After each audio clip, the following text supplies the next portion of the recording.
Welcome to the deep dive. Today we're tackling a concept that's clearly resonated with a lot of people, Mel Robbins' the Let Them theory. Hmm. It's not just another trendy self-help phrase. This idea, really born from real-life moments, suggests a really interesting way to maybe dial down the stress and ramp up the freedom in our everyday lives. That's right. And for this deep dive, we've got excerpts from the transcript of the YouTube video, The Let Them Theory by Mel Robbins, full audiobook, Stop Controlling, Start Living Free. It was uploaded by Useful Audiobooks. Yeah. So yeah, we're going straight to the source to really understand what's being said here. Yeah, exactly. Our goal is pretty clear, to get a solid understanding of what this let them theory is all about and, importantly, how you, the listener, can maybe start using it, to feel a bit more in control of your own well-being and maybe your relationships too. When I first heard the core idea, just letting go of trying to control other people, I felt this immediate sense of relief, honestly, but also mixed with a little bit of skepticism. Like, easier said than done, right? Oh, absolutely. It definitely goes against the grain for many of us. We often have this uh, ingrained tendency to want to manage situations, manage the people around us. Yeah. It really makes you wonder about the underlying psychology. Like, why are we so inclined to control? And why does it so often just lead to frustration and, well, wasted energy? Okay, so let's get into the heart of it then. Let them. In practical terms, what does that actually, look like day to day? The source gives some pretty relatable scenarios, dealing with maybe a grumpy coworker or a parent who always seems to have some kind of critique. Exactly. In those kinds of situations, let them means recognizing and accepting that, well, maybe your coworker is dealing with something you have no idea about, Right. or that your parents' critical comments might actually be more about their own anxieties or their past experiences than, really about you specifically. Okay. It's about acknowledging their behavior without feeling this like compulsion to fix it or change it, or crucially, let it completely throw you off balance emotionally.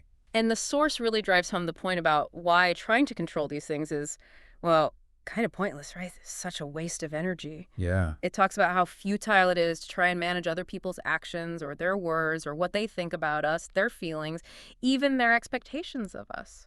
It's like trying to catch smoke, isn't it? Precisely. Yeah. That's a good way to put it. The key insight here is really understanding the limits of your influence. I mean, you have agency over your own thoughts, your own actions, Sure. but the inner world and the external behavior of others, that's largely beyond your direct manipulation. And when you try to exert that kind of control, it's just a huge drain on your mental and emotional resources. And let's be honest, it rarely actually works. Yeah, that rings true. The transcript shares a really powerful personal story from Mel Robbins about her daughter's prom night. Apparently, this was the moment that really sparked the whole theory. Can you kind of walk us through those specifics? Why was it such a turning point? Yeah, it's interesting, isn't it, how these seemingly ordinary moments can sometimes lead to these profound shifts in perspective. Totally. So, okay, it's prom night. You've got this group of like 20 dressed up teenagers, Right. and they suddenly realize they have zero dinner reservations. Yeah. None. Oh, no. So the backup plan becomes this tiny taco place called Amigos Taqueria. And to top it off, it's pouring rain. New shoes are about to get ruined, dresses.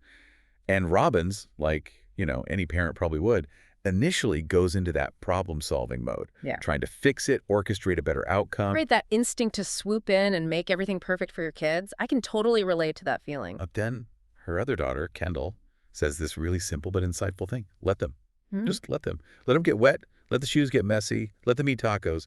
And it wasn't about being irresponsible. It was about recognizing that this was their experience, not hers to control or micromanage. Ah. And that was the real catalyst for Robbins. This sudden awareness that her need to control was actually creating unnecessary stress for herself and maybe even taking away from their experience, their memory of it.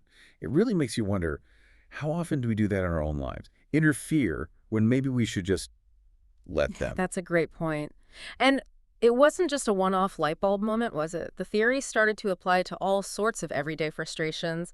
The source lists a whole bunch, the bakery being out of your favorite bagel, Yeah. a family member sulking, traffic jams, a neighbor's barking dog, family members who are always late, even dealing with negative comments on social media. Exactly. The let them becomes this kind of mental tool, right? A conscious way to detach from those minor daily irritations that can really add up and just drag down our overall well-being. Mm-hmm. It's about recognizing that these are often external events or other people's behaviors that we simply can't directly change. So why spend all your precious emotional energy fighting against them? But the theory has two sides, doesn't it? It's not just about let them. There's that really important second part, let me. What does that involve? What's the let me? Ah, yes. This is where the theory really gains its power, I think. Let me. Mm. Is about shifting the focus back to yourself after you've acknowledged and sort of accepted that you can't control others or certain situations. Okay. It's about taking ownership of your own reactions, your own choices, and your own well-being in the face of those external things. It's the active part of the equation, really. Right, right. The transcript shares another really human moment here about Robbins not being invited to a girls' weekend. That feeling of being left out, gosh, it can be so intense. How did let me come into play there? Yeah, it's a perfect illustration, isn't it, of how easily we can feel personally rejected or insecure. Her initial reaction was, that familiar pang of disappointment, feeling excluded. Sure. But the let me part kicked in when she realized, okay, I can't control my friends' decisions about the invitation list. That's on them. So instead of just dwelling on those negative feelings, she took responsibility for her own emotional response. She started to reflect on her own friendships, what she valued in those connections, and what she could do to nurture the relationships that were important to her. Ah, I see. It was a move from feeling like, sort of, a victim of circumstance to actively taking care of her own emotional needs, choosing her focus. Okay, so it sounds like there's definitely more to the let them theory than just a catchy phrase. The source hints at some deeper connections. Can you maybe link this to any established psychological or, I don't know, philosophical ideas? Absolutely. Yeah, the let them theory, with its emphasis on accepting what you can't control and focusing on your own responses, it has really strong parallels with several well-established schools of thought. Like what? Well, think about Stoicism, for instance. At its core, Stoicism teaches us to focus on our own judgments and actions, right? And to accept what lies outside our control. Let them aligns perfectly with this not trying to control external events or other people. Then, if you look at Buddhist philosophy, there's a concept of radical acceptance, this idea that much of our suffering actually comes from resisting reality, fighting against what is. Let them encourages us to stop that fight, to accept the present moment. And even in psychology, you have detachment theory, which talks about creating a kind of healthy emotional distance from triggering situations. Saying let them can be a very practical way to create that distance, Okay. allowing you to observe without being overwhelmed. And then the let me part becomes about how you choose to respond within that space of acceptance and detachment, making sure your response aligns with your own values and priorities. Okay, so let them, and let me give us this framework. Let's look at some specific ways we can use it, maybe starting with stress. The source talks about how this theory can be a really effective tool for managing daily stress. Can you explain a bit about the neurological side of this? How does let them actually help reset our brain's stress response? Yeah, what's really interesting here is the interplay between our brain's sort of alarm system, the amygdala, Yeah. and the part responsible for higher level thinking and regulation, which is the prefrontal cortex. Okay. So when we perceive a threat, and this could be something minor, like a frustrating email, it doesn't have to be a lion chasing you. The amygdala kicks into fight or flight. Yeah, it happens all the time. And chronic stress keeps this system on high alert.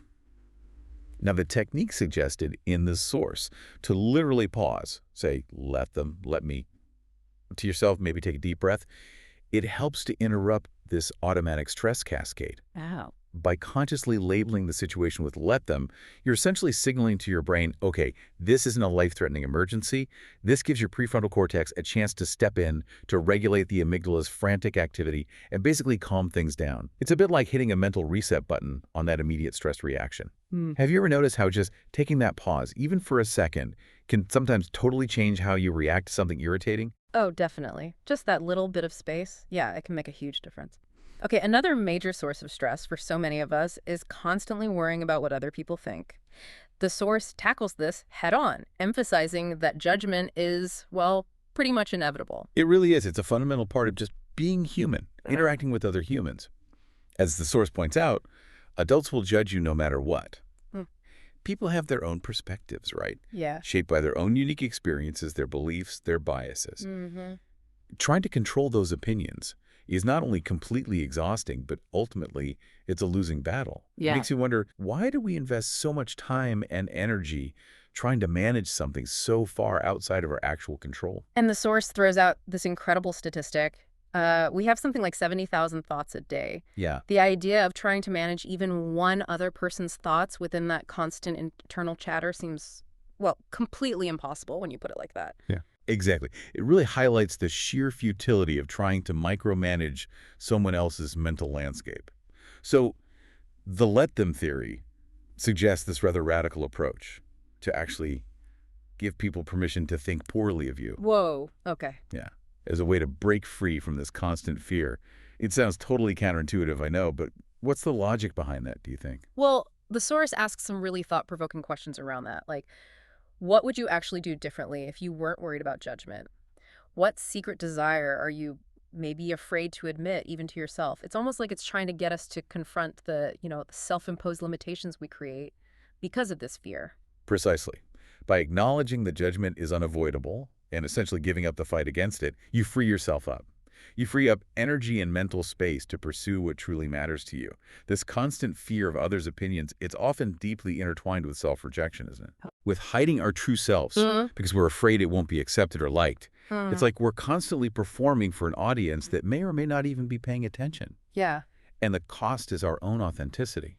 So constantly editing ourselves, seeking that external thumbs up, it actually reinforces the very self-doubt we're trying to escape. Absolutely. It's a vicious cycle. The let them theory completely flips that script. Yeah? It empowers you to live in a way that resonates with you, shifting the focus from seeking validation externally to aligning with your own internal compass, your own values. When you're living authentically, acting in accordance with what you believe is right for you, the opinions of others just naturally start to hold less power. Now, let's talk about applying let them to the often complicated world of relationships, starting with family. The source acknowledges the deep-seated expectations and how emotionally charged these dynamics can be. It brings up this idea of frame of reference. Can you explain what that means and how it connects, maybe using those examples mentioned? Yeah. Like Lisa Bilyeu or Mel Robbins' mother's initial reaction to her husband, Chris. Right, frame of reference. It's essentially the unique lens through which someone sees the world, right? Huh. It's shaped by their individual history, their experiences, their values, their beliefs, everything that makes them them. Okay. When we apply the let them theory to family, especially when there's like conflict or disagreement, understanding their frame of reference becomes really, really important. Lisa Bilyeu's example, as mentioned, probably illustrated how someone's upbringing or past trauma can significantly influence their current views. And in Robin's case, her mother's initial reservations about Chris, even though apparently he later became a really beloved part of the family that perfectly exemplifies this, her mother's frame of reference may be influenced by her own life choices or maybe just a deep-seated desire for a certain kind of stability for her daughter Sure. led to those initial concerns. It wasn't necessarily a judgment of Chris as a person, but more a reaction based on her own perspective and her own worries. Yeah. Have you ever found yourself maybe misinterpreting a family member's comment because you weren't really considering where they were coming from? Oh, absolutely. All the time. It's so easy to take things personally without stopping to think, okay, what's their world look like? So it's about trying to see things from their angle, even if you totally disagree with it. Precisely.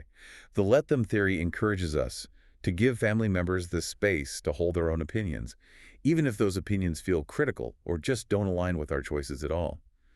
Understanding their frame of reference can help us contextualize those opinions, Ah, okay. which can lessen the emotional sting and allow us to respond with maybe a bit more empathy, even if we still hold firm to our own position. It's about acknowledging their reality without necessarily adopting it as our own.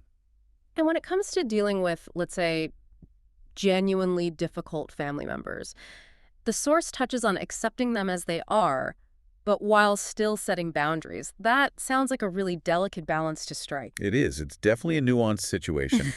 The let them theory here isn't about becoming a doormat, Yeah. or just tolerating harmful behavior. Not at all. Right. It's about accepting the fundamental reality of who these individuals are, their personality traits, their ingrained patterns, without constantly trying to change them into someone they're not. You just can't force someone to be different. Okay. However, the let me part then becomes absolutely crucial. It empowers you to establish clear boundaries to protect your own well-being. So you can accept them for who they are and still decide how much time and energy you're willing to invest and what specific behaviors you will or will not tolerate. The source also offers a really powerful insight here. People can only meet you as deeply as they've known themselves. Say more about that. Well, it suggests that maybe their limitations in the relationship reflect their own inner struggles, their own level of self-awareness, rather than being solely about you or something you've done. That kind of reframes things, doesn't it? Puts it in a different perspective. It really does. Okay, the transcript also delves into handling someone else's emotional reactions, bringing in this idea from therapist Ann Davin about adults sometimes behaving like 8-year-olds in grown-up bodies. That's a pretty vivid image. It is, isn't it? Yeah. And it's surprisingly insightful, I think. Davin's point is essentially that many adults haven't fully developed mature emotional regulation skills. Right. So when they're faced with disappointment or frustration or unmet needs, they might resort to behaviors we typically associate with childhood. Sulking, giving the silent treatment, maybe even having full-blown emotional outbursts. Yeah, I've seen that. The let them theory encourages us not to take responsibility for managing these adult tantrums. Have you ever felt like you're constantly walking on eggshells trying to manage someone else's mood? Oh, constantly, yes. So when someone is being, say, passive-aggressive or trying to guilt trip you, the let them react, let me choose approach comes into play. How does that work? Exactly. Let them react, acknowledges their emotional state. Okay, they're upset, they're sulking, whatever it is, without you needing to jump in and fix it or internalize it, take it personally. Okay. Then let me choose empowers you to decide how you will respond. Will you engage? Will you calmly set a boundary?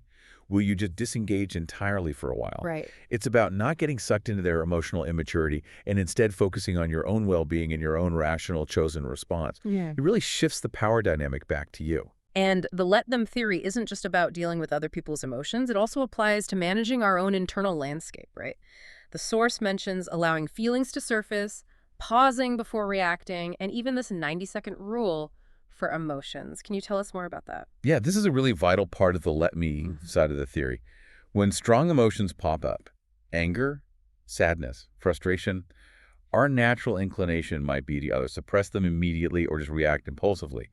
The let them theory encourages us to first just allow these feelings to surface without judgment. Just let them be there for a moment.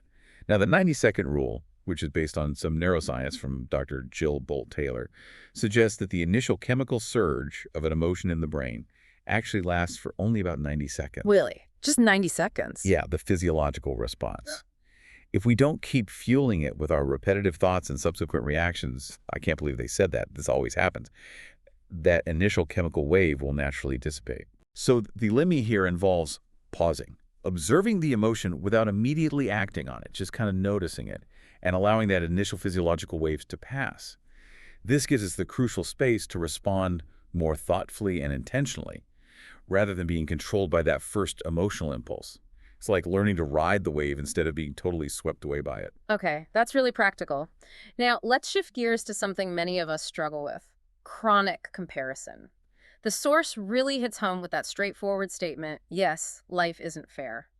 How does the let them theory help us break free from that feeling of being stuck, maybe paralyzed, by other people's apparent success? Well, the fundamental problem with comparison, isn't it, is that it directs our focus entirely towards things outside of our control, other people's circumstances, their achievements, their perceived advantages, whatever. Right. The let them theory encourages us to first just acknowledge that, yeah, life isn't always equitable, and then to stop fixating on these external factors. So instead of viewing someone else's success as some kind of personal indictment of our own lives. Which is easy to do. Oh, so easy. The theory suggests we consciously let them have their success, acknowledge it, and then crucially, the let me part is about choosing to let it inspire our own. It's about actively reframing our perspective. So instead of feeling like a failure when we see someone else thriving, we can actually use it as like evidence of what's possible. Exactly. That's a great way to put it. It's a shift from that downward spiral of self-criticism and envy to a mindset of possibility and hopefully motivation. The let them helps us interrupt that negative self-talk fueled by comparison. And the let me then empowers us to refocus on our own goals, our own efforts, our own unique path. The source also touches on intrinsic motivation here, explaining why pressuring others to change so often just backfires. Can you elaborate on that a bit? Yeah, the core idea seems to be that lasting change in adults usually has to come from an internal desire, right? When someone feels pressured or controlled or nagged, they often just dig their heels in and become resistant. People need to feel a sense of autonomy, a sense of ownership over their choices for real change to actually take root. And the source even brings in some interesting findings about why warnings and threats are often so ineffective, citing Dr. Tali Sharot's research. What did her work uncover there?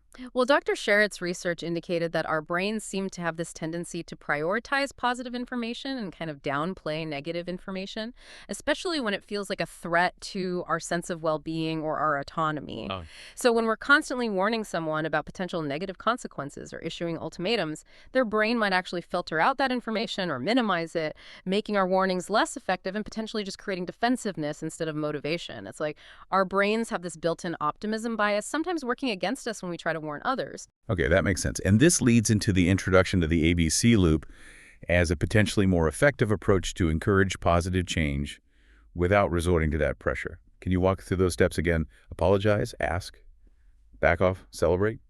Absolutely. Okay, so step A is to apologize if it's appropriate, maybe for any past attempts to control or pressure the person, clear the air. This can help lower their defenses right off the bat. Okay. Then step B is to ask open-ended questions.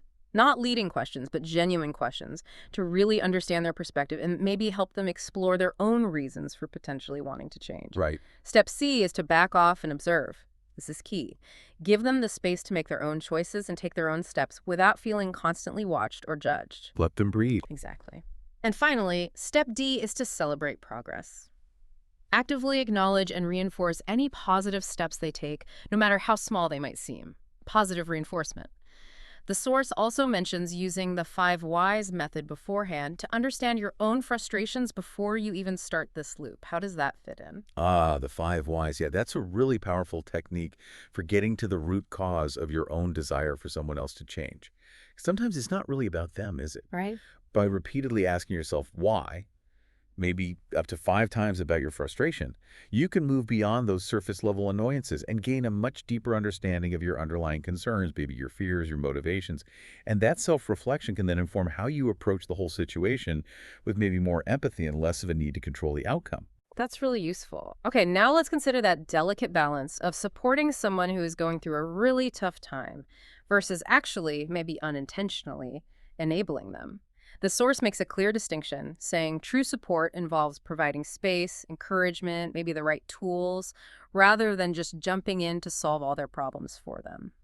It even mentions letting people experience the natural consequences of their actions, drawing on Dr. Robert Waldinger's research. Yeah, Dr. Waldinger's extensive work on adult development, particularly the Harvard longitudinal study, really emphasizes the importance of allowing individuals to learn and grow through their own experiences, even if those experiences involve some pretty significant challenges or setbacks. Mm-hmm. Enabling, on the other hand, actually prevents that crucial learning process. Mm. By constantly shielding them from the natural outcomes of their choices, you might be hindering their long-term growth, their resilience, and their ability to take responsibility for themselves. So the let them theory encourages trusting their resilience. It's exactly trusting in others' capacity to navigate their own difficulties while still offering genuine support listening, encouraging in a way that empowers them rather than just rescuing them. The source also brings up this idea of conditional support. What does that look like in practice? Conditional support, as described, seems to be about offering your help and encouragement while also maintaining healthy boundaries, and definitely not enabling negative patterns. It's about believing in someone's potential for positive change, but offering your support in a way that encourages their growth and their accountability, not just maintaining the status quo. Right.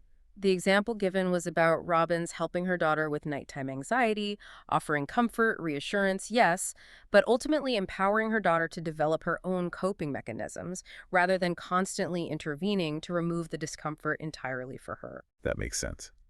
Okay, finally, let's turn our attention to the realm of love and relationships. The source underscores that adults, well, they consciously choose their partners, and their actions, what they do, are often the most reliable indicator of their true feelings. It encourages us to stop chasing after love, maybe, and to recognize when we might be settling for less than we truly deserve. Yeah. It really makes you think about how often we try to convince ourselves that someone cares, despite what their actions might be showing us, right? That's such a powerful point. Yeah. Yeah, it's about accepting that you can't force someone to love you or force them to be the partner you want or need them to be. You really have to pay close attention to their behavior. Do their actions actually align with their words? Do they treat you with consistent respect and consideration? That idea of let them show you who they are through their actions is so crucial. It really is. And look, let me, in this context, becomes about self-respect, doesn't it? And having the courage, which isn't easy, to walk away from relationships where your fundamental needs are consistently going unmet. The source touches on the importance of having those honest, sometimes difficult conversations about commitment, about knowing what you truly want in a partnership, and even addresses the difficult subject of breakups, suggesting that no contact for 30 days rule as a potential tool to facilitate healing and gain perspective. Ultimately, though, it brings us back to this core truth that the source emphasizes. You are the love of your life. That's a really powerful reminder to prioritize our own well-being and self-worth above all else. Wow. Okay, so as we wrap up this deep dive into the let them theory, what's the main message, the core idea we should really take away and remember from all this? I think the central message is incredibly empowering, actually. It's that you are the primary architect of your own happiness, your own peace of mind. The Let Them theory provides this practical and insightful framework, this dynamic interplay between acknowledging what's beyond your control, let them, and actively focusing on what you can influence, let me. Right. To really take charge of your own energy, your responses, your choices, it's fundamentally about reclaiming your personal power from situations and people you are trying, often fruitlessly, to control. Yeah, it's about stepping out of that exhausting cycle of trying to manage everything and everyone around us and instead directing that valuable energy towards what truly matters. Our own well-being, our core values, our personal growth, our goals. Exactly. And the source concludes with this really inspiring call to action, urging you to embrace your let me era. I like that. Yeah, to be proactive, to take those risks maybe you've been putting off, to speak your truth with confidence, and to actively pursue becoming your best self. It's really an invitation to live more authentically and with much greater intention. Thank you so much for joining us for this deep dive into the let them theory. It was my pleasure. Really interesting stuff. Yeah, definitely. So just to quickly summarize, the key insights we've explored are, well, the incredible power that comes from letting go of that deep-seated need to control others, the vital importance of focusing on your own reactions and choices in any given situation, and the profound sense of freedom and inner peace you can gain by consciously directing your energy inward towards what you can actually influence. Well said. And now, maybe for final thought for you to ponder, think about one specific relationship or situation in your life right now where you've been consistently trying to control someone else. Maybe their thoughts, their actions, their decisions. What might it actually feel like just for a moment to intentionally let them be? Just release that grip. And perhaps even more importantly, what could you then choose to focus your valuable time and energy on instead? That's a great question to leave people with. We really encourage you to explore these ideas further and consider how you might start applying the principles of the Let Them theory in your own life, perhaps to cultivate a bit more freedom and a deeper sense of well-being. Until our next deep dive.